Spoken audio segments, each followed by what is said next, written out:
welcome everybody back to another intuitive guidance session with Tor Njamo. Today I am welcoming Gabriel for a short intuitive tarot reading, which it's very appreciative that people have the courage to come and have a live reading with me. I think that's always very great.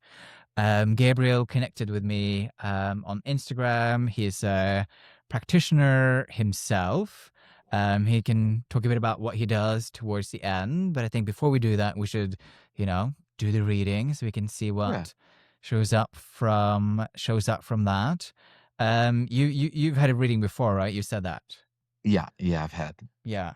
Great. Brilliant. Well, we can do this in a few different ways today. We can just do an open reading and see what shows up as a result of that. You may have a specific question or anything else that you have in mind, or what would you like today, Gabriel? Because it's your reading after all. Yeah. Well, I'm right now transitioning into big shifts and building structure into my business and my work as a therapist and facilitator after a long time of just creating my own methods and practices. And I feel like I'm at the verge of creating something completely new for myself. And there are some lack of maybe clarity that I have around Okay. things to do specifically. So yeah, I would like some guidance in that field. But I'm also Sure. open to, things to flow in readings. A lot of times things just come from unexpected places. It's like, oh, okay, this is guiding us into this direction. So I'm also open to follow the flow. Sure. Sounds good. I mean, you did share that you are a fellow Leo, and I think one of our gifts, at least in my experience, is that we are, I think we're like visionary and we have ideas and we can create really, really interesting things. Yeah. But I think sometimes we can struggle with following one piece of a project all the way to the end. Yeah. Because halfway through we become excited by something else and then we're like, Yeah. oh, this is interesting, Yeah. Even with my, like I shared to you, even with my Virgo stellium, I get distracted by this, like, oh, that's interesting, I want to try and do that instead of, which is like, Yeah. just follow it to the end. Well, Yeah, definitely. so I always open my readings by saying, obviously, anything I say today is just advice and guidance. The future is not set in stone, and you still have to make your own decisions. And please don't make any life-altering decisions as we log off. Basically, that's always my take some time to integrate. Basically, okay, Noted. Let's head in and see what the tarot has to say around this energy that you were just talking to, and also just allow it to bring in anything else that it might feel to be interesting in this moment. Let's see. Let's see what it says. So far, very nice. So far, very fitting. So the tarot has 78 cards. Historically, they have been assigned meanings. Each card has a picture. I, of course, work with those pictures and meanings, but also just work with what it is that I pick up in the moment. And you've gotten a card, which I also have been getting a lot recently, so that's interesting. The first card that I have pulled for you today is the Hanged Man. It's the Hanged Man reverse. And upright, the Hanged Man to me is all about surrendering. It's about patience. It's about just being with it, And I think that with it being reversed,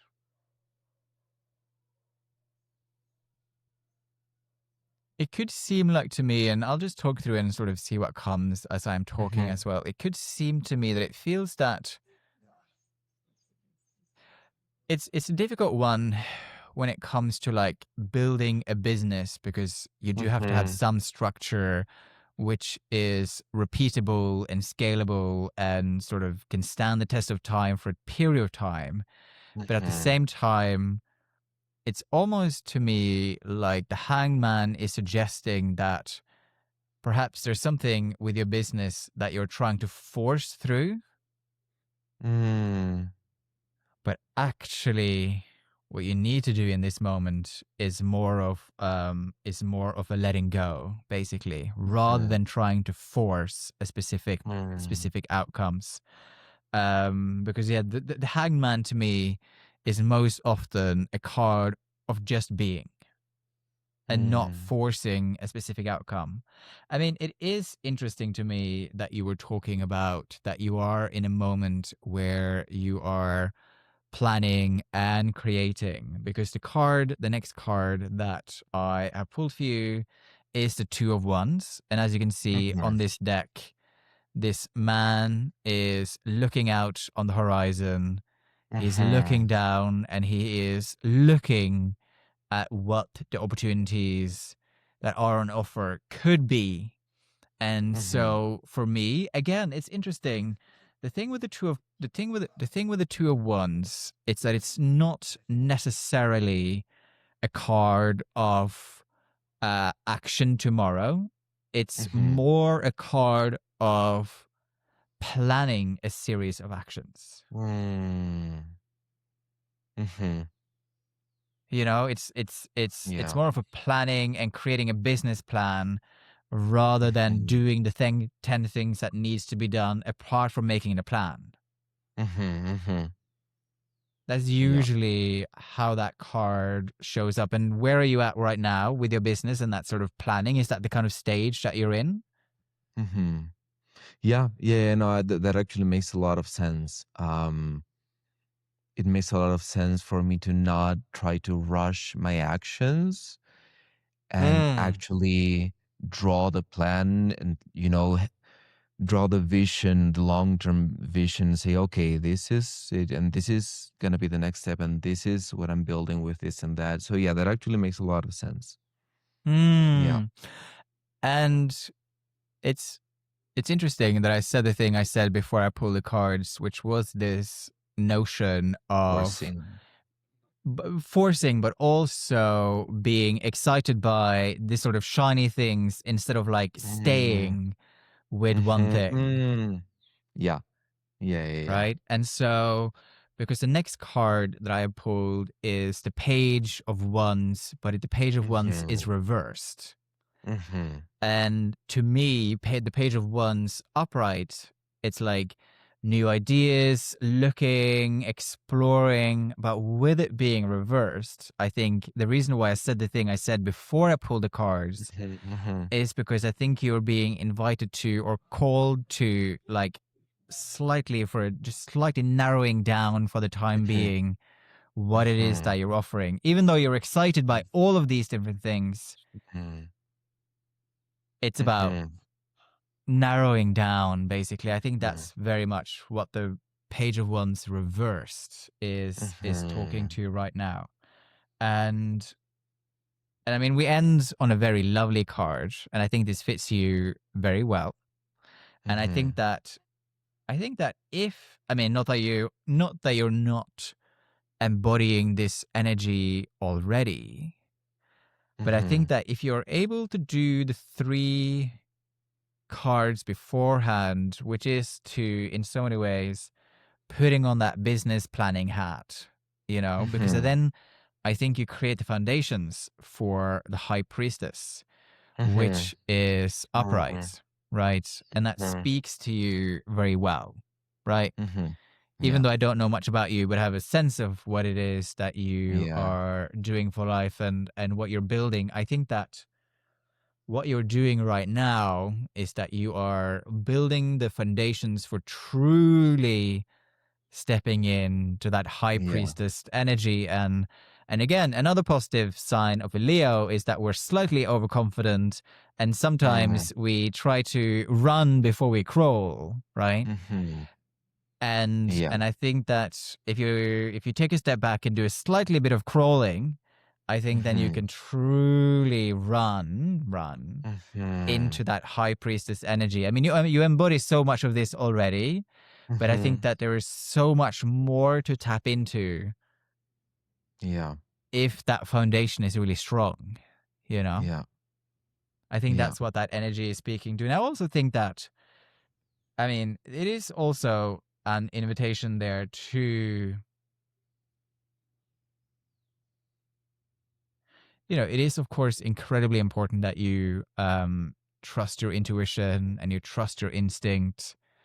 But there is something in the High Priestess, which is what you were just talking about, that you are at like that precipice of the next thing where you alchemize Mm-hmm. something new, right? And that is the Mm-hmm. process that you Mm-hmm. are in right now. And I think that's what the High Priestess is saying, is that right now you are alchemizing that next step, basically. That is where you are heading. Mm-hmm. And I mean, the High Priestess is card number number two of the major arcana, the Two of Wands. It's interesting. I don't think you are sort of timeline wise, which is always difficult, but I feel that maybe even just over the 2 next months, like I Mm-hmm. think there's going to be a significant change even over the 2 next months Yeah. within what it is that you're doing, basically. Because Yeah. also, you and I are around a similar age, which means that, Yeah. and we briefly talked about astrology before we came on. I think Yeah. in about 2 months or so, there's some planets that are going to be moving for both of Uh-huh. us, I think. Yeah.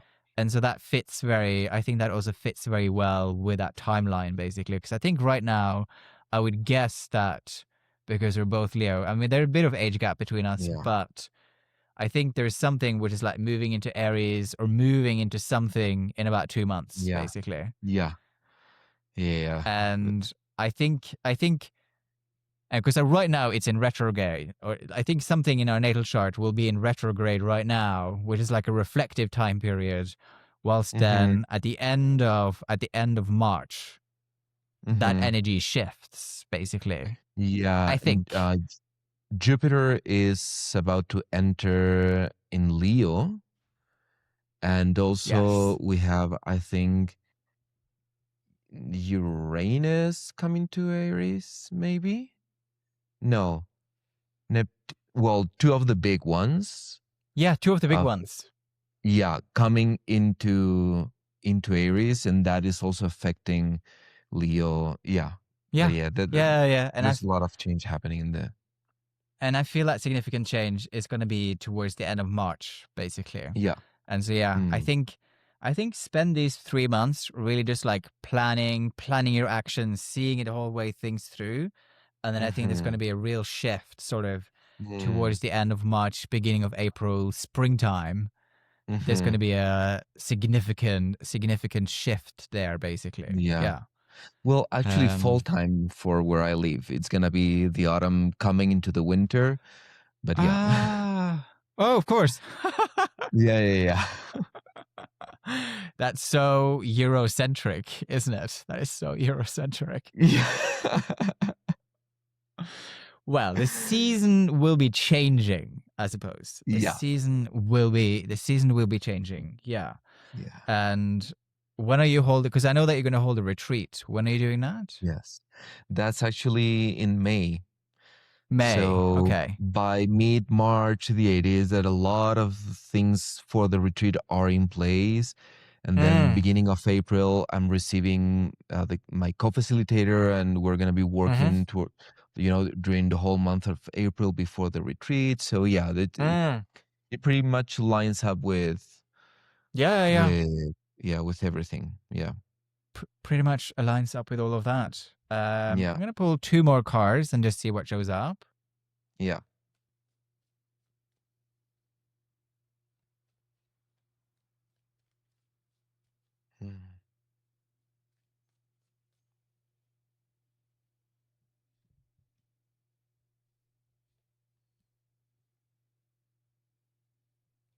So clearly, so ones within a tarot deck is the element of fire, and Mm, clearly, that element is very much yeah. showing up for you today.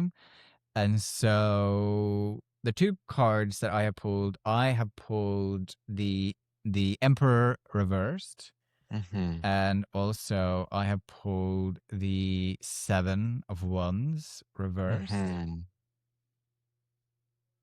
What is the Emperor reversed trying to tell us in this moment? I mean, upright, the Emperor is all about being organized, structured, Mm-hmm. disciplined, getting stuff done, creating plans. So it's definitely a continuation of that. Do you feel in yourself, is there like resistance to that? Oh, absolutely. Yeah. That is my challenge, my big challenge, you know? Yeah. Yeah. And so I think the reason why the Emperor is showing up is Yeah. because the tarot is like, but Gabriel, you have to Yeah. grow to be. I think to be able to become the high priestess, you also have Yeah. to do this other thing, which is to Yeah. becoming the emperor, right? Yeah. So I think there is potentially, Mm. I think potentially there's some healing to be done around why you're resisting that Mm. emperor kind of energy. Yeah. And I don't know why. Like I did obviously I don't know what kind of relationship you have to your parents, your mother, your dad, but it just felt like there's Mhm. something in your Mhm. relationship to them. Maybe there's even like a feeling of like rebellious or Mm. something in that nature. And there's something to be investigated in that space of where Mhm. perhaps that feeling of not wanting structure, being organized and Mhm. disciplined in that way comes from, basically. And I just had a Mhm. sense of that. Perhaps some of Mhm. it comes from your relationship to your parents, basically. Yeah, yeah. That makes sense. Does it? Yeah. Yeah, yeah, absolutely. Yeah. Is it more your father or your mother? When my mother brings the structure, my father breaks it, basically. Bends. Okay. Bends everything, yeah. Right. Okay. Yeah. No, because it did feel like for some reason it mostly. I was like, I think some of it comes from his mother. Basically, I Mhm. felt like it just like the healing needs that. Yeah. Like that's the line that needs Yeah. tending to. Basically. Yeah. Yeah. Um, the last card, like I said, that has shown up is stamina, or is the Seven of Wands, which to me often um speaks to like stamina and keep on going. I mean, this is going to sound a bit boring, but for some reason or another, in the midst of all of this, it's also just really, really important that you don't burn out and you try to do too much at once. Mhm. You Yeah. know, just, I mean, it sounds almost impossible to burn out whilst living on a mountain in Peru, but I'm sure that's possible too, you know? Yeah. Yeah, yeah, I'm, absolutely. I'm, I'm sure that's possible too. Yeah. Um, Yeah. What do you take from this? Was this a helpful experience? Yeah. Yeah, yeah, it is. Because I think that one of the things that blocks me from creating this structure is like feeling that I have to do a lot at the same time, and that makes me Mm. to start pushing things because I come into this urgency of, oh, I have to get this done, I have to get these results. So I try to push things. And you Mm. know, this message of taking a step back to not push things, but also instead of just going for the action, planning the future action, seeing the big Mm. picture. And that's going to allow me to see the steps, you know, step by step, also focused on one thing instead of just like, oh, this and that. But I have this opportunity and this possibility, and I could do this and that. So it pretty much reminds me to set my mind into this aligned attention, focused attention. Um, to not let myself be drawn by a sense of urgency Mm. and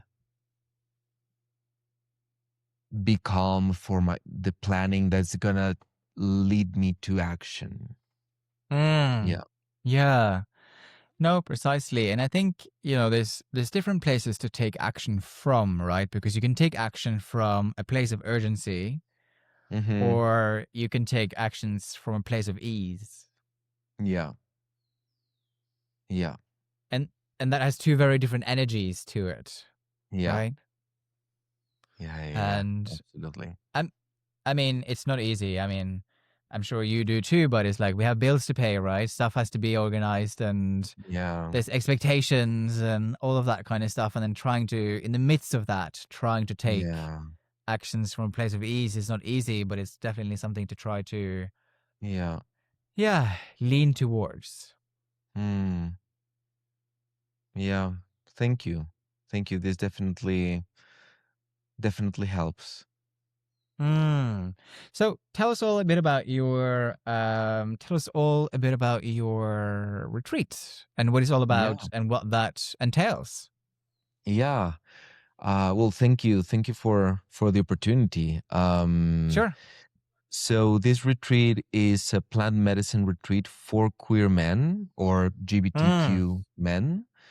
The name is Queer Soul Rising, Mm-hmm. and the purpose of this retreat is to create a space of remembrance and reconnection with the spiritual magic that queer souls have come to bring to this world. Mm. Remembering that queerness is not just a social identity, and that we had to navigate a lot of social harshness and challenges, and we had to adapt to a lot of things, but that adaptation also, because of the Western culture that we grew up in, brought us away from the spiritual aspect of what our unique way of being and loving and integrating masculine and feminine in a very unique way Mm. can bring to the world as a gift, Mm. so it's gonna be an ayahuasca retreat here in the Mm-hmm. Sacred Valley in Cusco.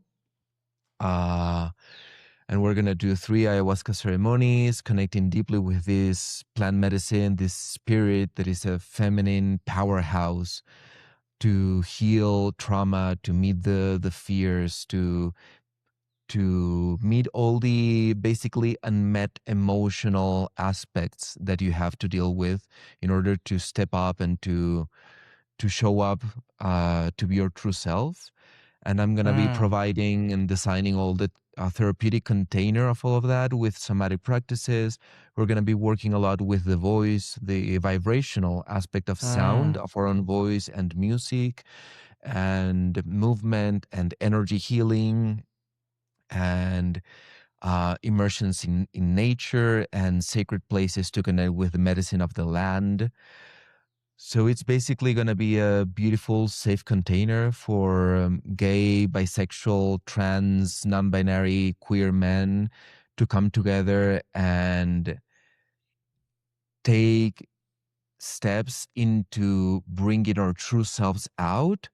Also, not just outside of the expectations that the norms, heteronormatives had for us, but also from the expectations that the queer norms had for us and the gay world, and Mm. dictating, okay, you came out of the closet and you are a GBTQ man, but now you have to fit into this other set of norms and expectations to now be part of this society, this group, this culture that is thriving or trying to thrive.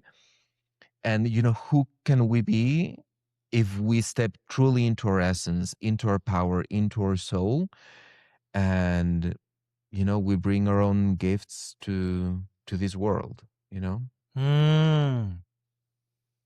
yeah. That sounds really beautiful, and I mean it is such an interesting topic to explore, that notion of that when you come out as a gay man, because I suppose queer gay man, it's that Yeah. you then, it's like you step out of a closet, but then you potentially step into another expected way of being.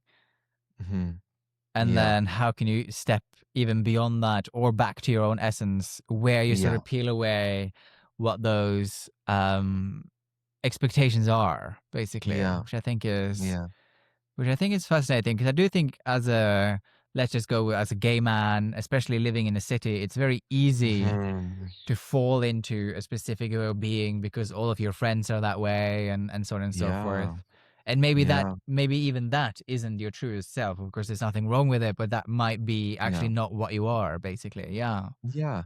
Yeah. And there's a lot of that that comes from the adaptation of creating new, safe ways to exist Mm. and to create community outside of the unsafety that we had to walk away from. Mm. But, it's like humanity has been learning to build safety basically from the fear that we had from the previous things, and fear Mm. and wounding and trauma makes us create ways that are going to work for us to be safer from the thing, but then Mm. is a first step. We have to Mm. continue evolving and learning how to create new ways of being more authentically ourselves, you know Mm. so I don't see like we've been doing anything wrong. It's like we've Mm. been in this journey of creating something new Mm. w- because we had to, Yeah, yeah. and we have the opportunity of always try to improve and be better in the creation of the best reality that we can create for ourselves. Yeah. How do you, I mean, and this is just a question that's sort of been on my mind, and it's obviously a big Yeah. question that you might not have thought through, but I suppose, how do you work with, like, not judging yourself for the version of yourself that you were before, and also perhaps judging the friends who are still in that place that you were before, that you Yeah. have moved beyond, basically? How, because I think that could often happen, is that you sort of Yeah. evolve beyond a certain state, and then you become judgmental of the thing you were before, Yeah. and also the people who's still in that space. Yeah. Yeah. Well, Like, for me, uh-huh. Yeah, for me, that judgment comes from shame. mm, The yeah, shame sure. of, oh, I was like this, I was like that, I made these mistakes, or I'm still like this. I haven't been able to move away from these patterns, and I'm still repeating these same mistakes, that create some harm Mm, or discomfort, or push away people. So when we can come to a place of compassion, and I don't mm-hmm, think you can be compassionate with yourself if you're not compassionate with others, the same way that you cannot learn to be compassionate with others if you're not being compassionate with yourself. And just mm, really start growing into this idea that we are all learning from our mistakes, mm, and that's when forgiveness comes in. And I think that there's a mm-hmm, very mistaken understanding of what forgiveness is, because a lot of people think that to forgive is to then erase the acknowledgement of the mistakes that were made and give free pass to those same things to happen again. And this, mm, I'm not gonna forgive my parents because they actually did this to me, and I'm not gonna allow these things again. And you can forgive and at the same time hold your boundaries and say, I yeah, see that you are learning, I see that you are coming from this place, or I see that I'm learning, I see that I'm coming from this place, from this pain, these woundings. I'm gonna forgive myself, and with the love that forgiveness requires, I'm also going to build a pathway that's going to lead me towards growing out of these patterns, of these mistakes. mm, mm, So I think forgiveness, compassion, and always putting things into perspective. When we mm, hold a narrow perspective of the things, oh, they do this is my story is that they are doing this, or my story is that I'm doing this, and we don't create an spheric perspective of the story, the narrative, and we see things from different points of view, then it's really hard for us to be compassionate with the things that are happening and to not be judgmental with the things that are happening, because judgment comes from this narrow perspective. But when you see the other side, it's like, oh, actually, it makes sense that this mistake was made. Yeah. I even said to somebody yesterday, we were talking about judgment, and I said something in the sense of like, judgment shuts the conversation down. Yeah. Right. Whilst curiosity opens it back up. Yes. Curiosity. Right. It's about replacing judgment with curiosity and trying to understand, oh, I wonder why. Like, why is that happening? Like, what's going on for them? What's going through their head? Like, what's happening right now that's leading this to become their reality, basically? Yeah. I always try to lead with curiosity. It is not always easy, but that's like a foundational principle, is to try to lead with curiosity, basically. Yeah. And I think that also part of it is, starting to bring humor into things. Just this morning I was like talking to myself, and it was like, oh, there are a few things that I'm going to judge people based on how they wash their dishes, basically.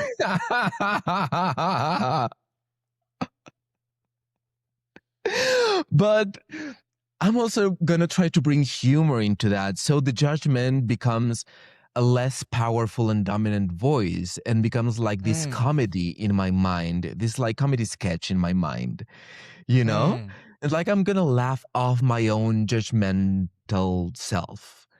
I'm going to made him the comedian of the scene, And it's like, okay, I'm still judging this about myself, or about my partner, or about my friends, or these people, But I'm gonna try to bring humor into that, and allow myself to be put on the spotlight too, and to with my dirty laundry, Yeah. And when you can do that, that brings a lightness into the judgment. And it's not a dominant and cutting and heavy, thing that is just like putting things down, Yeah, I mean, and I laughed extra hard at that example because I did judge somebody recently, or like when I saw them do their dishes, and I was like, what are you doing? I was like, that's an interesting way of doing your dishes. I wonder why you're doing it that way. That makes no sense, but you do you, basically. Which I thought that's why I thought that specific example was quite funny, because I did judge somebody when they were doing their dishes. And I was like, that's interesting. I'm not sure that's the most effective and productive way to do it, but you do you, basically. That's obviously the Virgo in me, which is like, not, which I also have some Virgo in my chart, so that also comes from the Virgo. It's like that's just not right, but where is your Virgo? I have Mercury in Virgo. Okay, right. But so also my sun that is in Leo is in the 6th house. So it has a lot of influence of Virgo qualities because it's in the 6th house. Yeah. Well, my Virgo is in Mars, Venus, and Mercury, basically. Yeah. Yeah. You have a lot there. Yeah. I have a lot there. Yeah, like such prominent planets as well. Yeah, and both, the masculine and the feminine, the dialogue of those main archetypes, Mars and Venus, you said, right? Yeah. Creating some tension of, oh, this is the right way to do this, and this, well, no, let's flow it. No, let's take action here. It's like, oh, that's interesting. There's a lot of tension there. Well, Yeah. thank you so much for coming on and doing this. This was lovely. Yeah. Thanks so much. Yeah, yeah. Brilliant. Thank you for the reading. Thank you for the opportunity of sharing also Sure. about my work and myself. I really appreciate Mm, the guidance of the reading. pleasure. Yeah, and yeah, a pleasure too. Yeah.